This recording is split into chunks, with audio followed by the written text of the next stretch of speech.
People like you don't carry $3 million. She said it to his face at the counter, in front of everyone. Then she tore the check in half. Once, twice. She threw the pieces at his chest like garbage. He didn't flinch. He looked at the scraps on his shoes, then back at her. "You just made the most expensive mistake of your life," he said quietly. "Get out before I call the police." He didn't move. He bent down, picked up one torn piece, and folded it into his palm. "Call them," he said. "Ask them to bring your manager too." She laughed. In 4 minutes, she wouldn't be laughing. In 4 minutes, her own branch manager would walk in, go pale, and call this man sir.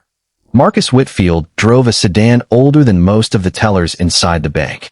He was 61. His jacket was clean but worn thin at the cuffs. His shoes had been polished that morning, though the leather had cracked years ago. On his left hand, he wore a plain gold band. He hadn't taken it off in 34 years, not even after his wife Eleanor passed. People saw the old coat and the old car and decided the rest. They always had. On the passenger seat lay a leather folder holding a single check for $3 million, drawn on his own account, proceeds from a small stake he'd quietly bought decades earlier. To some men, $3 million was a dream. To Marcus, it was a quiet errand before dinner. He walked into Ridgemont National Bank on Cedar Avenue 10 minutes before closing. The lobby smelled of carpet cleaner and cold coffee, marble floors throwing back the click of every heel.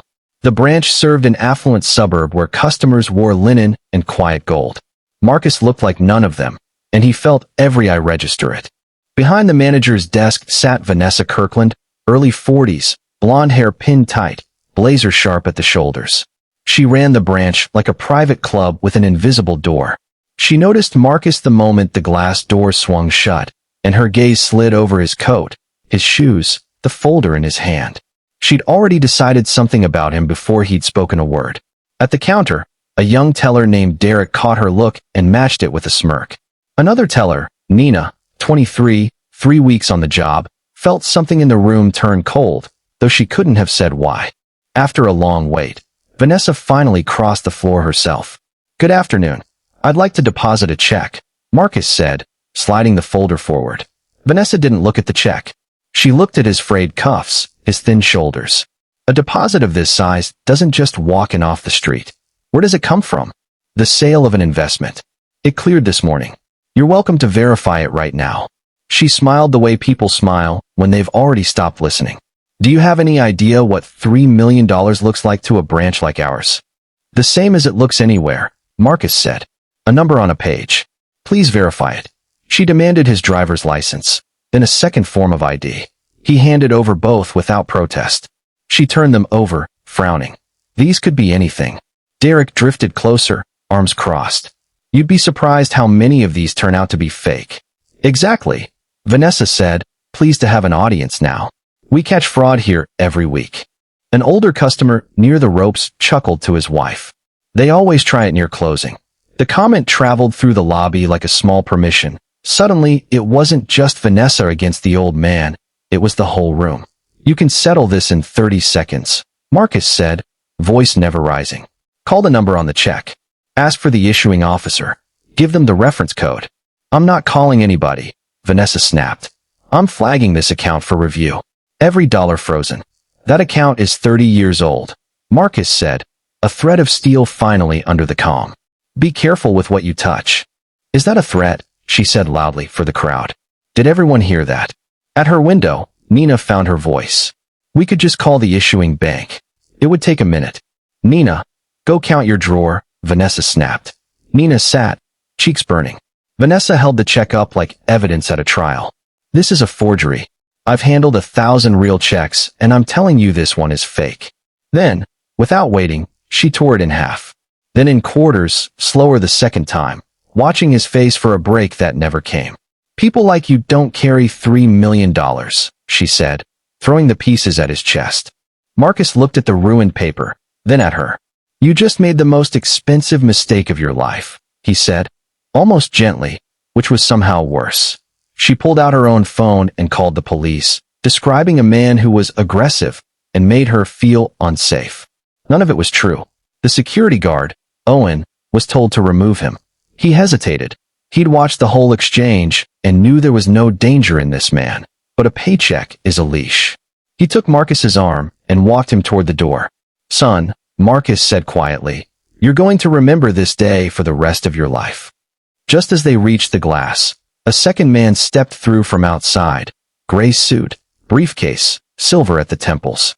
He stopped, looked at the guard's grip on the old man, and every drop of color drained from his face. This was Douglas Hartman, regional president for the entire Eastern Division. He'd shaken that hand across a boardroom table more than once. His briefcase hit the floor. Mr. Whitfield. The name cracked the silence of the whole lobby. Owen let go immediately. Vanessa, still half smiling, started to explain. Mr. Hartman, we had a situation with a fraudulent. Stop talking, Hartman said. He turned to Marcus, bowing his head slightly. Sir, I'm so sorry. I didn't know you were coming in today. The word, sir, landed like a stone through glass. Phones were already filming. Marcus bent and picked up Hartman's fallen briefcase, handing it back. Good to see you, Douglas. Though your Cedar Avenue branch could use some work. Hartman turned to Vanessa, voice flat. Do you know who this is? Marcus Whitfield, founder of Whitfield Capital Partners. The single largest institutional client this bank has. We're 3 weeks from closing a $480 million partnership with his fund. That was not a scam. That was him depositing his own money at his own bank. I didn't know, Vanessa stammered. He didn't look like. Like what? Marcus asked quietly. Finish the sentence. Everyone's listening. She couldn't. Hartman turned to the guard. Wait for the police and tell them everything. Then to Vanessa, my office. Now, don't touch your computer, your phone, or say another word. Gregory, please, let me explain. You did this in public. You'll answer for it in public. You're terminated, effective this moment. When police arrived, Hartman reported the false emergency call himself. At the counter, Derek scrambled to distance himself. Nina stepped forward without being asked. I saw the whole thing. He offered 3 times to have it verified. She refused. Then she tore it up and called the police. It's all on video. By morning, the clip, dubbed the Cedar Avenue video, had gone viral. Ridgemont National stock slid at the opening bell.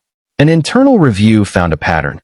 Accounts flagged without cause. Customers turned away who later opened accounts elsewhere without issue. Mostly people of color, quietly told they didn't belong. Vanessa's banking certification was later suspended, then revoked. She faced a separate charge for the false emergency call. Marcus could have let the deal collapse and walked away. No one would have blamed him. Instead, he kept the partnership on the table, on one condition: new training and real oversight at every branch. The $3 million check, once finally deposited, went toward a scholarship fund in Eleanor's name, administered through the very branch that had tried to throw him out. Nina kept her job and was soon training new tellers herself, teaching them the lesson she'd learned the hard way. You don't get to choose when courage is convenient. 3 months later, on an ordinary Tuesday, Marcus parked his old sedan outside the same bank. A greeter met him steps inside. Good afternoon, sir. How can we help you today? Nina came over, smiling. Mr. Whitfield. Good to see you. He handed over another check. This time it was processed plainly, with no suspicion and no performance. Just the work, done right. He thanked her, tucked the empty folder under his arm, and walked back out into the afternoon light. A garden to water, a quiet Sunday visit to plan. The world had learned his name for a week, then moved on. That suited him fine. He had never wanted the noise. He had only ever wanted what any man wants: to walk into a room and be seen.